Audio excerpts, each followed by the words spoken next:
Oke, Assalamualaikum warahmatullahi wabarakatuh. Teman-teman semuanya, jumpa lagi di Gema Gagasan. Kali ini kita kedatangan Bapak Kepala Desa Kelampok. Kelampok ini suatu desa yang bisa dibilang pintu masuk Banjarnegara dari arah barat. Kalau dari arah Susukan, terus kalau yang dari Purbalingga kan langsung masuknya ke Kelampok. Nah, kita perlu mengundang beliaunya ini, Pak Agus Supriyadi. Supriyono. Selamat datang, Pak Agus. Sehat, Pak? Alhamdulillah sehat. Ini makasih banget loh bisa menyempatkan di sela waktu yang sibuk untuk bisa hadir, silaturahmi lah intinya, silaturahmi terus ngobrol-ngobrol. Kita pengen ngobrol-ngobrol potensi Kelampok gitu sih sebenarnya. Terus ada apa aja sih di Kelampok itu. Oke. Jadi sekali lagi terima kasih. Assalamualaikum warahmatullahi wabarakatuh. Waalaikumsalam. Terima kasih atas undangan yang diberikan dari rekan-rekan media terkait dengan untuk melihat mungkin ada beberapa potensi lagi yang ada di desa kami. Jadi, sekali lagi kami mungkin memperkenalkan diri. Nama saya Agus Supriyono. Saya dari desa Kelampok. Jadi yang diberikan oleh beliau bahwa beberapa potensi yang ada di desa Kelampok. Yang pertama itu sebetulnya potensi kota lama. Jadi ada beberapa bangunan-bangunan yang notabene dulu itu wilayah, ada beberapa wilayah perusahaan dulu bekas perusahaan gula di daerah Kelampok. Jadi di sekitaran sekarang ini menjadi bangunan BLK, Balai Latihan Kerja di wilayah situ. Latihan kerja, jadi dimungkinkan di situ itu ada beberapa rumah-rumah yang dulu notabene digunakan untuk para pembesar dari perusahaan gula tersebut. Ya.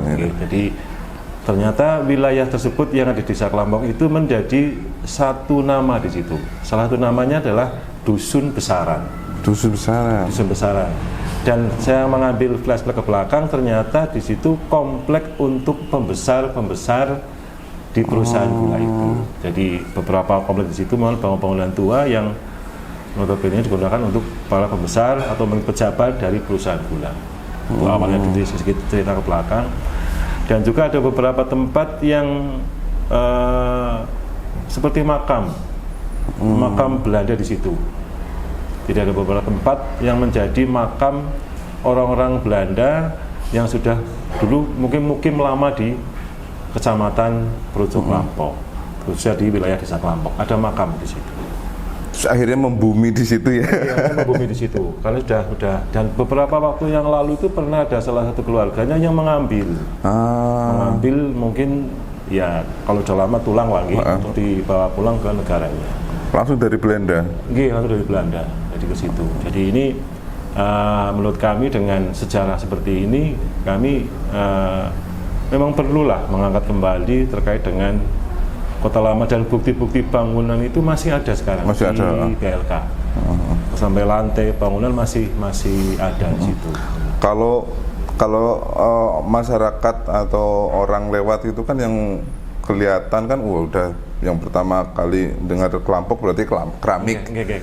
Tapi ternyata potensi Kota Lamanya itu juga luar biasa untuk bisa dieksplor lagi ya. Karena kita dulu pernah menginisiasi 2015 itu Festival Kota Lama, itu masih berlangsung atau enggak, Pak?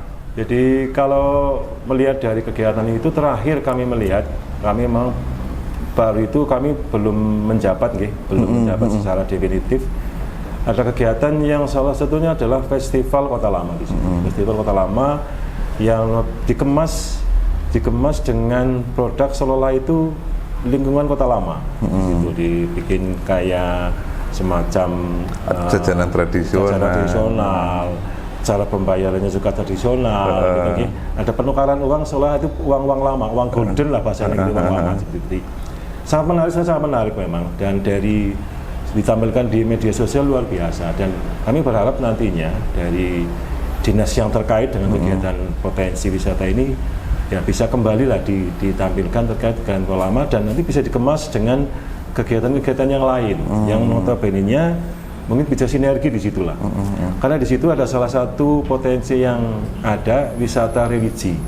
Salah satunya adalah makam Adipati Warga Utama I gitu.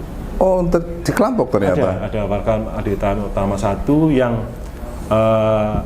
yang kami lihat sejarahnya memang dulu adalah salah satu wilayah dari kerajaan Pajang. Jadi salah satu kerajaan Pajang dari Adipati Warga Utama itu yang sebelumnya yang dulu menelorkan menjadi 4 kabupaten wilayah.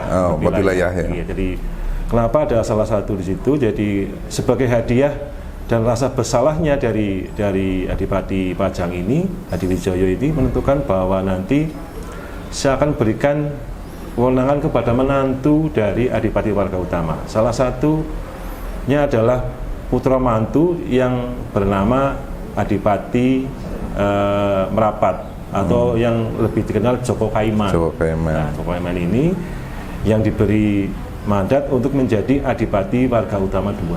Dan akhirnya karena dia menantu, akhirnya dia membagi menjadi 4. Salah satunya adalah Banjarwatulembu, Pejawaran, Merten, dan Wirasaba. Jadi akhirnya Joko Kaiman ini disebut sebagai Adipati Merapat karena membagi menjadi 4 antara di wilayah Banjarnegara ini. Yang masih berlanjut sampai sekarang itu adalah Kabupaten Banjarnegara, Banjarwatulembu menjadi Banjarnegara, Pejawaran menjadi Kabupaten Banyumas. Dan sekarang ini menjadi tanggal lahir yang sama, tanggal 26 Agustus sebagai tanggal lahir 2 kabupaten ini. Pak tadinya kan masih beda, tadinya beda. Sekarang sudah menjadi sama. Dan ini menjadi memang belum terlalu diekspos, karena sekarang kelas balik sejarah mungkin Kabupaten Banjarnegara dengan Kabupaten Banyumas dari pejabat-pejabat yang sudah berlangsung sebelumnya, kemudian Adipati saya kurang paham Adipati siapa, akhirnya putus hubungan antara keturunan dari Adipati Warga Utama. Ini salah satu potensi dari wisata religi yang kami berharap, karena sebagai titik awal dari berdirinya Banjarnegara, kami berharap bisa melihat dari leluhur-leluhur kita yang lama. Harapan kami seperti itu. Tapi Pak, kalau dulu zaman aku kecil kan ke Kelampok itu udah kayak masuk ke kota. Sekarang perkembangannya juga pesat banget kalau wilayah Kelampok. Dan orang itu ke Kelampok itu mampir beli oleh-oleh keramik. Nah, kalau sekarang bahkan teh poci yang di Kabupaten sebelah sana itu juga ternyata produknya produk itu juga ternyata. Betul. Kalau kondisi sekarang seperti apa Pak untuk keramik Kelampok itu? Jadi kondisi keramik sekarang memang kalau dibilang mati suri lagi, karena memang sebetulnya butuh promosi. Kalau dulu itu kenapa bisa berkembang? Karena salah satunya promosinya bagus. Terus yang kedua, tidak ada masukannya produk kasongan dari Jogja. Sekarang itu begitu produk-produk yang lain itu produk kasongan dari wilayah timur masuk ke Kelampok. Jadi nilai otentik yang dulu keramik Kelampok sedikit menghilang. Gitu. Terus dan juga nilai jualnya berkurang, jadi akhirnya tidak. Memang masih ada beberapa yang masih berjalan. Salah satunya adalah produk dari teh. Untuk yang poci itu memang produk dari Kelampok, cuma labelnya poci, dan bisa menjadi seolah kayak itu produk mereka. Jadi ini yang perlu digali lagi terkait dengan potensi daripada keramik. Memang kami berharap kayak gini. Jadi ada beberapa kunjungan yang misalkan dari wilayah Purwokerto misalkan ke Dieng. Kalau menurut saya ini titik tengah lagi, bahwa kami nantinya menjadi singgah dari wisata ini, dan notabene bisa mengaktifkan kembali dari nilai-nilai jual daripada keramik-keramik ini. Dan kemarin aku lihat tuh anak-anak itu juga malah ikut melukis mewarnai di keramik itu menarik sekali terutama untuk yang wisatawan yang dari luar kotanan itu Pak. Jadi sekarang ini dari pemerhati dan produsen keramik itu sekarang berpikir bahwa mereka harus mendasari dulu dari anak-anak, dan rasa ingin tahu dari anak-anak lebih mengenal daripada orang yang sudah ahli. Mereka sekarang tiadakan edukasi ke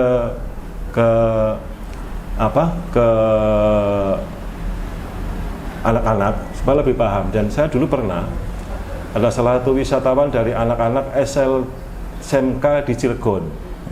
Jadi mereka itu kegiatannya salah satunya di Baturaden mau mengarah ke Dieng. Jadi mereka telepon dengan saya, kebetulan ada teman di sana, carikan kira-kira ada edukasi nggak di sini. Akhirnya dari teman-teman Cilegon ini survei dulu ke kami di wilayah Kelampok, dan alhamdulillah pada saat itu mereka mau untuk kegiatan pembelajaran dan pengenalan cara pembuatan keramik. Ini sangat bagusnya awalnya seperti itu. Jadi kami berharap dengan kegiatan seperti itu ada edukasi di anak-anak, pengenalan dasar dari anak-anak, mungkin seperti itu. Nah ini kan Pak Agus ini kan, kalau saya lihat-lihat dulu informasi, kita telisik-telisik sedikit ya, stalking ini kan dulunya kalau nggak salah itu orang Purbalingga, terus punya jabatan juga di perusahaan, terus tahu-tahu berhenti terus jadi kades gitu. Itu ceritanya gimana Mas ceritanya? Sedikit cerita begini Mas. Jadi kalau menurut saya ini awal kami menjadi kepala desa itu, bukan saya sedikit cerita pamer bukan Jadi sedikit awal kami tahun 2018 kami menjalankan umroh. Terus kami hanya diberi dari Pak Kiai, pokoknya doanya kamu yang sederhana saja.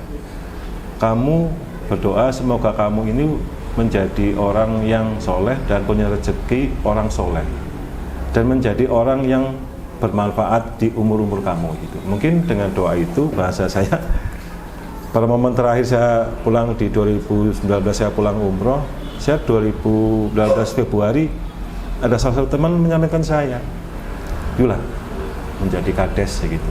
Apa saya mampu bilang gitu." Dengan kondisi saya pendatang, saya asli Purbalingga, dan aktivitas saya hampir 85% saya di Purbalingga. Jarang interaktif dengan masyarakat sekitar, apalagi wilayah Kelampok sejauh mana saya tahunya wilayah Kelampok pada saat saya menjadi Pilkades. Ini wilayah Kelampok, Jadi kami memang mungkin ini rezeki saya seperti itu. Dan kami awal cerita dengan minta izin dengan istri, dengan ibu saya, terutama ibu saya almarhum. Saya punya keinginan seperti itu, didorong oleh teman-teman dari desa Kelampok. Kalau ibu berkenan, istri saya berkenan, saya maju. Kalau istri yang asli Kelampok? Istri yang asli Kelampok. Tinggalnya di Purbalingga atau di Kelampok? Nah, waktu itu saya, bahasa kita cerita, pindah-pindah Mas. Jadi saya menetap di Kelampok itu 2007. Saya 2007, terus akhirnya jadi saya memang kalau sedikit cerita dengan Bukades ini, kalau cerita awal saya bahasanya dulu itu cinlok lagi. Saya cinta lokasi gitu. Kebetulan saya itu dulu di perusahaan,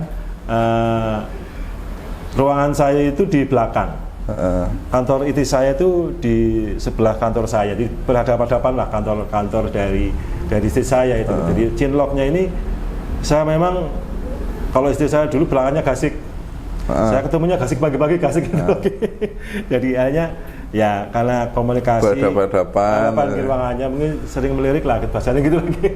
Kita ya bahasanya cinlok lah, cinta lokasi begitu, karena aktivitas saya jarang di luar perusahaan, mungkin ya akhirnya dapat di dalam perusahaan.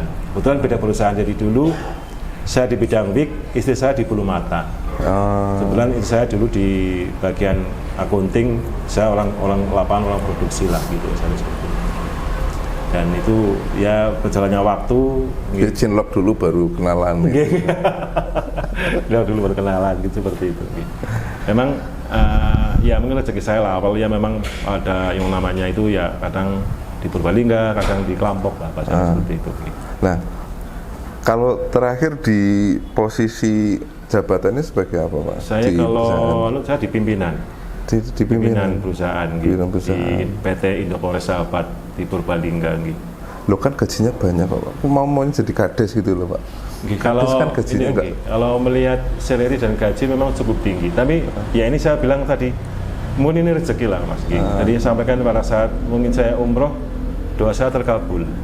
Bahasanya gini, semoga umur saya yang bermanfaat minimal untuk pribadi lah, untuk lingkungan, keluarga dan masyarakat. Mungkin jawabannya itu terjawab dengan adanya saya melaksanakan kegiatan yang seperti ini di masyarakat, bisa diterima di masyarakat. Dan di awal adanya Pilkades memang saya sampaikan ke teman-teman, rekan-rekan yang mendorong kami itu seolah-olah kayak kita orang berdagang Mas, jual saya, kalau saya laku jalan, tapi kalau saya dijual nggak laku jangan diteruskan, jangan memaksakan. Alhamdulillah mungkin mantan laku lah pasien mantan laku, dan alhamdulillah ya, alhamdulillah seluruh teman-teman ya, beberapa teman yang dulu mungkin bisa berkenan dengan saya gitu untuk menjadi kepala desa. Rezeki saya sebenarnya adalah di Allah lah, semuanya di Allah Subhanahu wa Ta'ala. Oke. Ini sambil diminum Pak. Okay. Habis ini pertanyaannya naik level ini. Siap. jadi dipersiapkan dulu minumnya.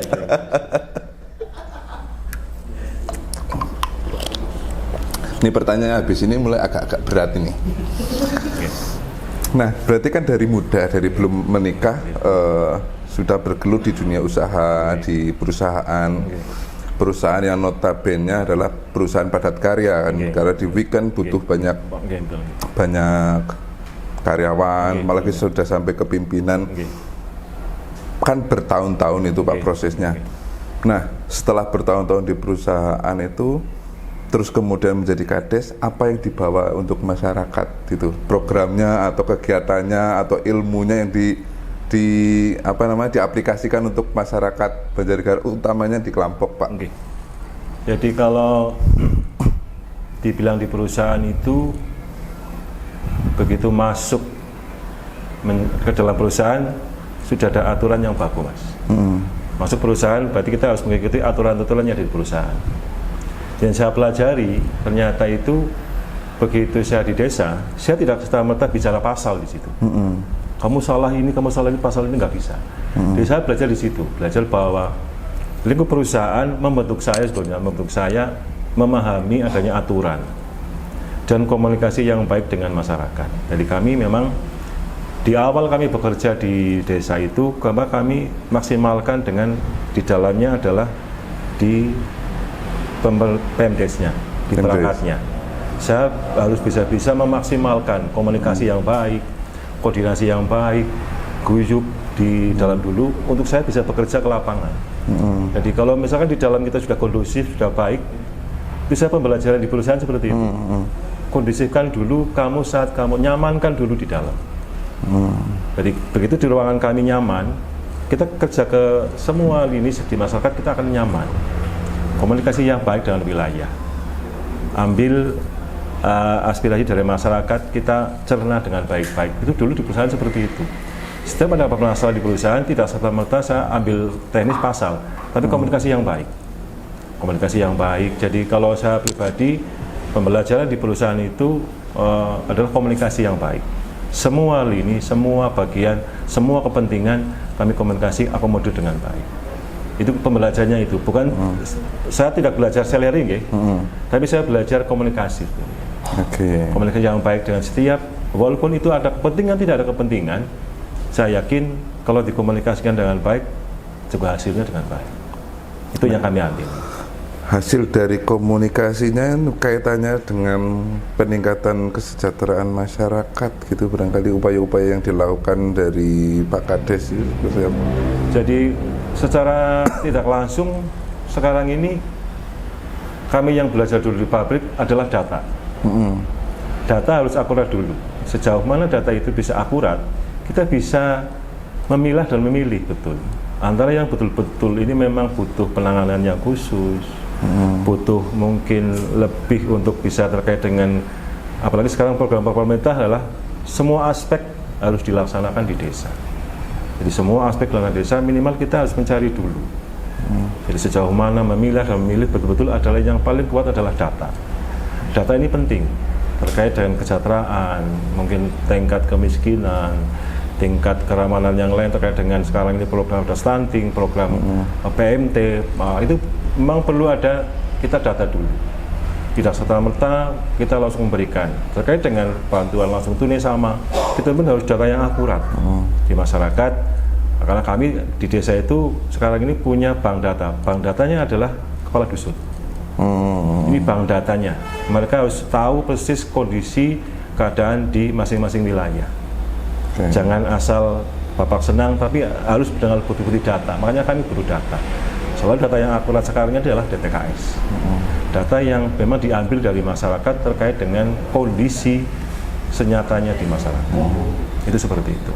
Tapi kalau dari mata-mata yang kita sebar di kelompok, istilahnya mata-mata, hampir setiap hari banyak orang datang itu ikut bikin week juga itu.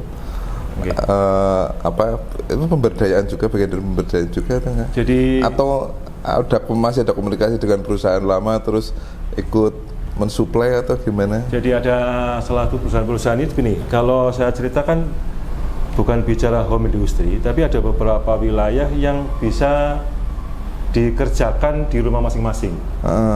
Notabene sekarang gini, jadi pemberdayaan itu betul, tapi salah satunya adalah mereka untuk lebih meningkatkan tambahan sebetulnya. Ada perusahaan-perusahaan yang notabene-nya itu memberikan ke warga kita itu mereka dari perusahaan-perusahaan yang langsung datang ke masing-masing warga, tidak melalui desa. Kita hanya memberikan data aja untuk selama ini mereka. Jadi kadang mereka mintanya itu ada beberapa yang sudah pernah bekerja di salah satu perusahaan misalkan, di mana data bisa orang ini bekerja di ini, berarti mereka langsung ke rumah masing-masing. Jadi dari perusahaan langsung ke rumah masing-masing. Gitu. Ada sistem seperti itu ya? Jadi mereka sistemnya borong, pekerjaannya borong. Jadi sesuai dengan pekerjaannya berapa dibayar gitu. Biasanya kalau enggak mingguan, biasanya setengah bulan sekali atau sebulan. Targetnya nggak saklek gitu ya? Targetnya nggak saklek, karena saya yakin ini kan handmade.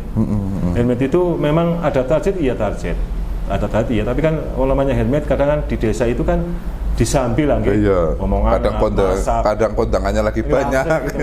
Itu biasanya kayak pengepul itu menjadi kayak bahasa alasan klasik, tapi masuk akal.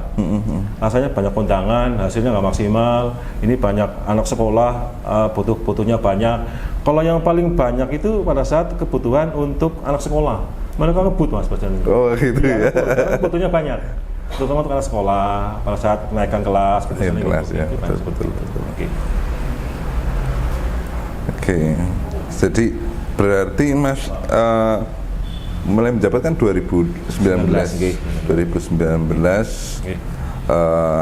Ini Pak Kades Kelampok dengan segala potensinya, tadi ada kota lama, terus wisata religi, terus kemudian keramik. Kalau Kelampok itu udah masuk desa wisata atau belum sih Pak?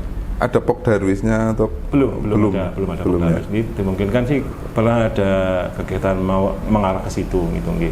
Cuma BUMDes kami memang ada yang ke arah wisata tapi belum terakomodir kegiatan wisata, karena kita harus mengemas sejauh mana potensi ini memang bisa ditingkatkan.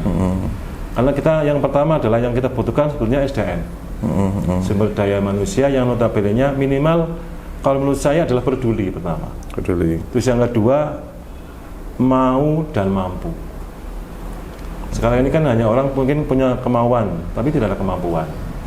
Punya kemampuan tapi tidak ada kemauan. Ini yang sulit, ini harus dikelopkan.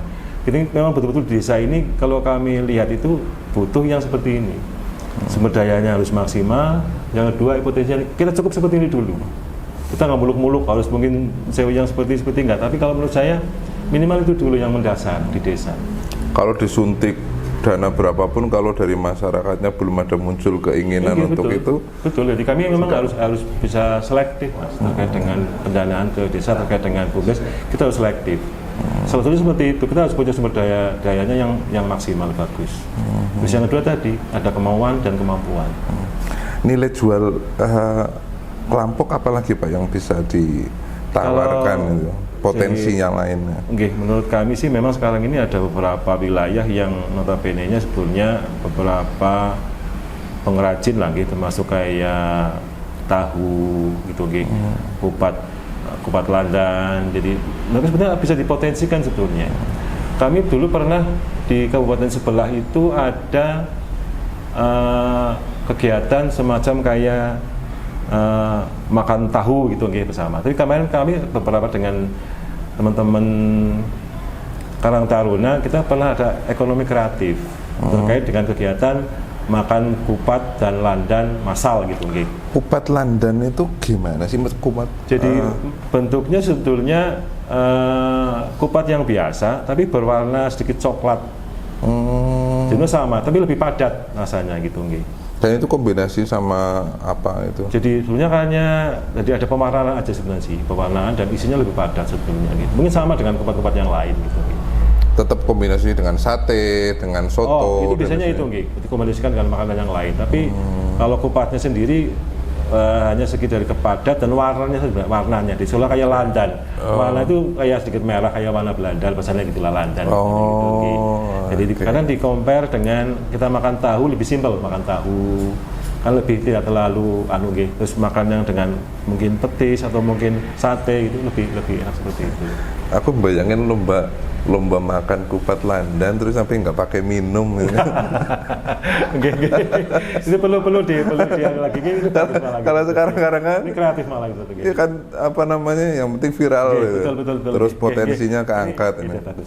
Tapi kalau sekarang sih apa-apa yang penting massal itu viral sih biasanya. FYP sih biasanya.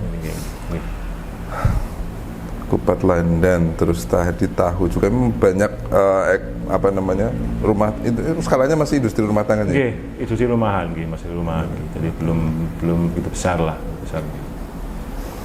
Kan kalau di daerah-daerah Jawa Barat kan kayak misalkan tahu bulatnya kan yang dari sini ternyata belinya dari sana gitu. Mungkin tahu di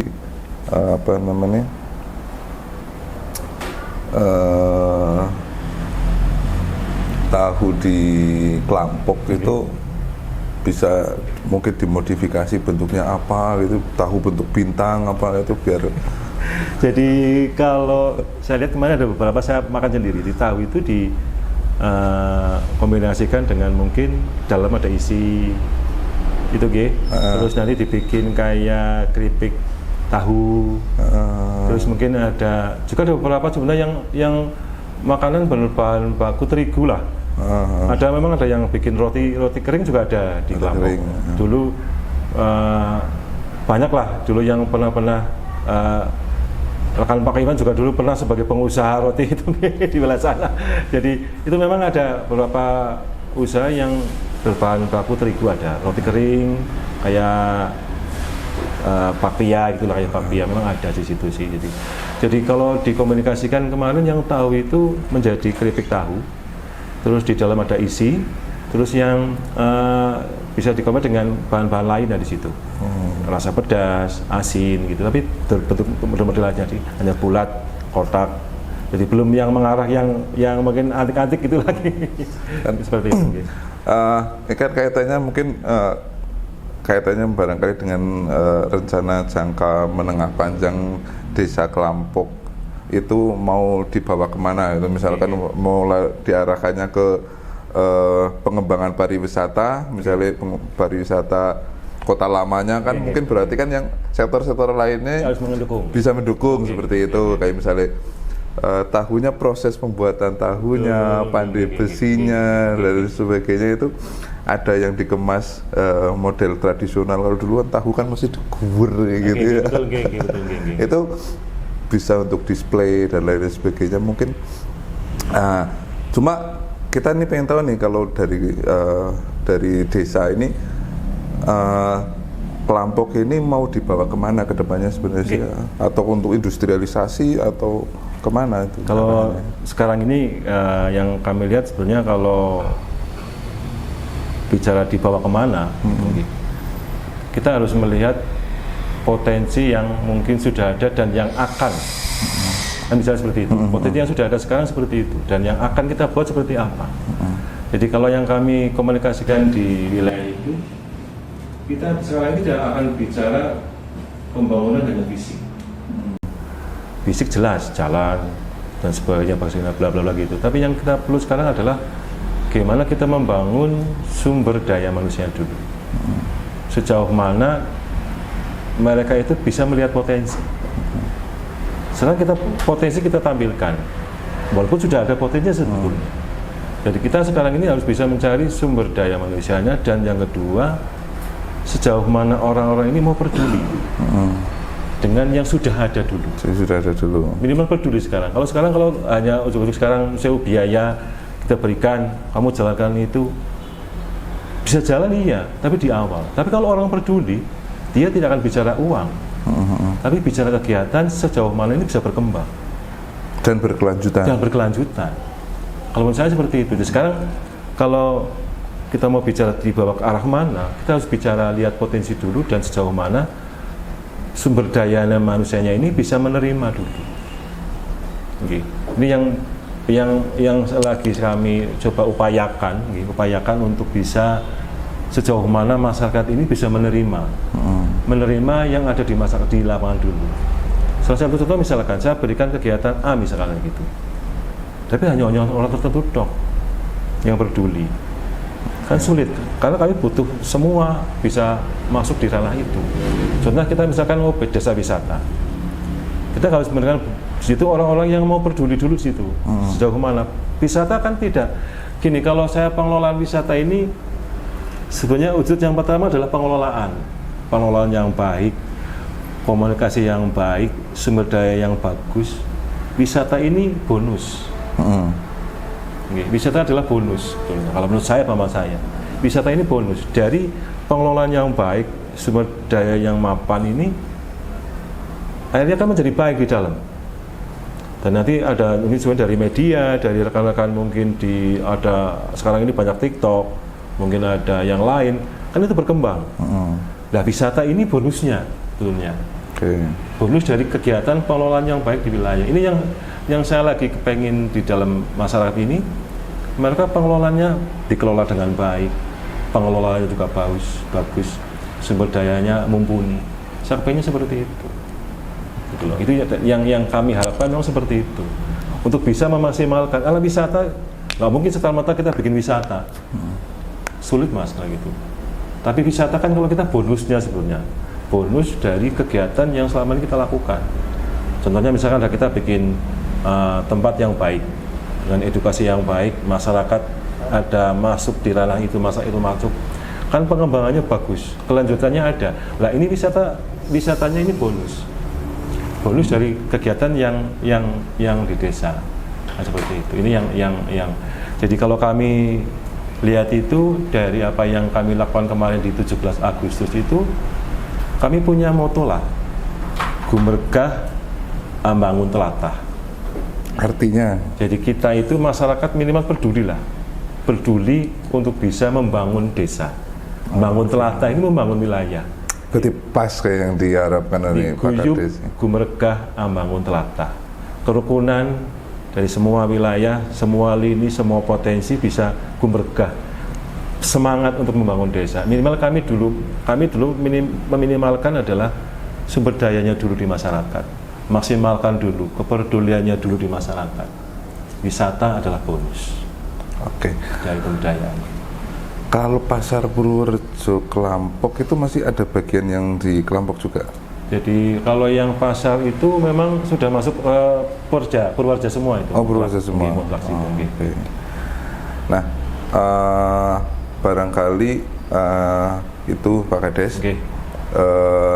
Ini kita mungkin besok-besok kita perlu merapat ke Kelampok ini, melihat tadi yang beberapa kali disampaikan ada wisata religi, potensi wisata religi, potensi wisata kota lamanya, terus berarti kan bangunan-bangunannya masih ada sih. Terus kita barangkali perlu nyicipi kupat landan sama tahunya, karena sambil apa namanya, kayaknya menarik juga itu kupat yang masih tradisional nanti dibikin jadi kemasan, jadi makanan apa Masih, gitu. betul. Terus tahu-tahunya. Nggih. Tapi yang utama menarik kali itu kota lamanya. Nggih, kota lama nggih. Nggih. Kota lamanya, terus kalau dari inovasi, barangkali dari sebelum jenengan menjabat sampai sekarang sudah menjabat sekian tahun, inovasi apa yang barangkali sudah dilaksanakan dan di masyarakat sudah bisa menerima, Nggih. sudah bisa berjalan gitu? Yang selama ini kami laksanakan di awal dari kegiatan dulu program Kotaku. Salah satunya adalah program Kota Tanpa Kumuh. Kota Tanpa Kumuh ini sebenarnya identik dengan persampahan di situ. Jadi kami memang dulu dapat bantuan dari pusat terkait dengan kota itu, salah satunya adalah pembuatan untuk pengelolaan sampah. Dari hasil pengalaman kami dulu tahun 2016 di perusahaan itu, salah satu wilayah, beberapa wilayah itu terjadi transisi masalah sampah. Jadi akhirnya kami coba berusaha lah, dengan kebetulan kami sinergi dengan bantuan itu, kami akhirnya mengelola sampah. Sekarang BUMDes kami itu mengelola daripada persampahan. Jadi itu memang walaupun itu masih bahasanya kami ini masih top down. Top downnya itu dari bawah kita dulu, bukan dari bottom up. Oke. Kita harusnya top down. Kita sekarang masih bottom up. Bottom up itu kita dari bawah dulu, bawah. Kalau kita melihat sekarang sampah ini sebenarnya tugas dari pemerintah daerah.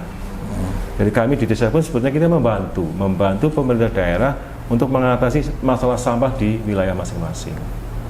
Sistemnya seperti apa? Kayak bank sampah atau? Jadi kami itu memang di desa itu sama-sama kami ambil. Dulu pernah kami melakukan kegiatan pengelolaan sampah yang sudah kita olah, yang notabene tidak ada hasil, kami komunikasi dengan Dinas Lingkungan Hidup untuk dibuang ke sana. Tapi mengurangi pembuangan di sana. Karena dulu itu pernah kami lakukan pengelolaan sampah yang kami kelola ini untuk media tanam maggot. Di tanam maggot itu media bahwa untuk pemeliharaan maggot. Sempat berhasil kami, tapi memang untuk pengelolaan sampah ini ternyata memang posnya cukup tinggi. Pengelolaan dan pengolahan ini cukup tinggi, dan betul-betul tadi orang-orang yang betul mau peduli, yang mau dan mampu. Karena sampah ini kalau terkait dengan kegiatan ini butuh memang penanganan yang khusus, butuh tangan bantuan dari pemerintah langsung memang. Karena sekarang ini kita masih bottom up. Kita butuhkan memang top down oleh pemerintah lah. Tapi top down kalau nggak bottom up-nya, nggak sinergi juga. Itu maksudnya dari dengan adanya bottom up ini, minimal kami harus mengelola yang baik dulu, yang baik, pengelolaan yang bagus sesuai gitu. Memang akhirnya top down-nya turun. Kan terjadi di wilayah-wilayah yang lain loh, kayak Banyumas dan Purbalingga. Pernah terjadi krisis sampah. Apakah Banjar mau seperti ini? Kan nggak mungkin. Makanya dari bawah ini harus dicari celah-celah kira-kira pengelolaan yang baik. Sampai kapan TPA ini mau menampung sampah, Mas? Di Purbalingga terkait di wilayah lain itu terjadi krisis karena tempat sampahnya tidak bisa memungkinkan lagi. Karena tidak mungkin lagi terkait dengan mungkin jelas polusi lagi, baik udara, air, dan lahannya itu kurang bagus. Memang harus mencari lahan yang benar-benar pas. Sampai kapan lahan itu kalau tidak dikelola dan diolah dengan baik pengolahan sampah ini. Oke, menarik sekali obrolan dengan Pak Kades, membuka wawasan kita bahwa Kelampok ternyata tidak cuma ada keramik, ada kota lama juga, ada wisata relisinya juga. Seperti itu dulu barangkali Pak Kades. Dan mungkin sedikit, alhamdulillah kami kemarin di tahun 2023 kami mendapatkan semacam reward Hari Habitat Nasional tingkat Jawa Tengah. Dari Hari Habitat ini kebetulan alhamdulillah kami mendapatkan reward juara 2 tingkat Jawa Tengah, dan kami mendapatkan reward kurang lebih 400 juta untuk pengelolaan lingkungan dan pengelolaan air. Kita punya sumber air yang bagus, kita bikin panci mas untuk dikelola dengan baik untuk air minum di sekeliling lingkungan itu. Oke, Gitu. dari pengelolaan sampah itu tadi ya. Oke, jadi kalau waktu itu kenapa kami juara 2? Dulu kami persaingannya dengan Solo, sebelumnya Solo. Solo karena kan nggak mungkin beliau memang pengelolaannya juga bagus. Akhirnya kami juara 2. Dari Pak PJ dulu menyampaikan saya, Pak PJ dulu Pak Triharso, Mas, gue jangan berharap juara 1 ya. Jangan juara 2, oh siap. Karena memang ya komunikasi yang baik dengan beliau.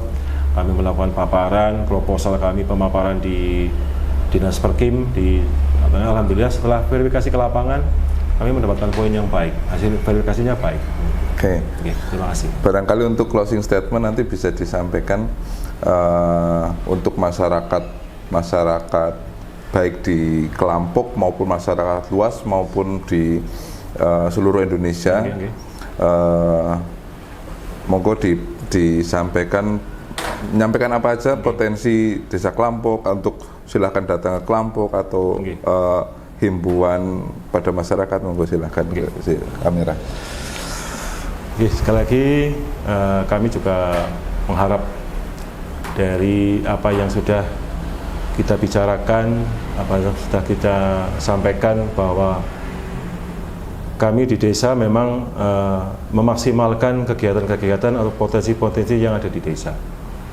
Harapan kami kegiatan ini bisa memang sinergi dengan berbagai bidang dan berbagai lini, baik dari pemerintah kabupaten, pemerintah provinsi dan pemerintah pusat, untuk bisa kami dalam melaksanakan kegiatan ini sinergitas kami dengan pemerintah, dengan komunikasi yang baik dengan segala elemen masyarakat, baik yang terbawah sampai yang di kalangan atas, kita bisa berkomunikasi dengan baik. Dari visi kami yang tadi sampaikan di desa adalah guyub gumergah ambangun telatah ini, kami berharap semua lini bisa melakukan kegiatan pembangunan di masyarakat, bisa meningkatkan sumber daya manusia yang ada di wilayah kami di Desa Kelampok, dan sinergitas dengan semua lini masyarakat bisa terjalin dengan baik. Gumergah ambangun telatah ini sebagai ungkapan kami di wilayah bahwa kerukunan dan keguyuban di masyarakat akan lebih baik, untuk bisa meningkatkan. Salah satunya adalah solidaritas daripada masyarakat untuk bisa memahami dan berbarengan bersama-sama dengan pemerintah desa membangun masyarakat yang baik, yang bisa meningkatkan minimal taraf hidup daripada masyarakat, minimal dari pola kita berpikir baik, berpikir positif kepada pemerintah dalam kami bisa mengelola aset yang ada di desa dan mengelola sumber daya manusia yang ada di desa untuk lebih meningkatkan daripada hubungan yang baik, meningkatkan hubungan yang baik antara pemerintah dengan masyarakat. Jadi kami tidak ada jarak antara pemerintah dengan masyarakat. Mungkin seperti itu yang sampaikan. Semoga apa yang kita harapkan selalu diridhoi Allah Subhanahu wa taala, diberkahi Allah Subhanahu wa taala. Semuanya kebaikan ini insyaallah atas izin Allah Subhanahu wa taala. Amin. Terima kasih. Oke. Jadi teman-teman gagasan, setiap tempat, setiap wilayah mempunyai potensi masing-masing. Ini salah satu upaya dari Gema Gagasan untuk mengangkat potensi masing-masing wilayah. Terima kasih, tetap stay tune di Gema Gagasan dengan desa-desa yang lainnya. Terima kasih Pak Agus atas kedatangannya. Assalamualaikum warahmatullahi wabarakatuh. Waalaikumsalam warahmatullahi wabarakatuh.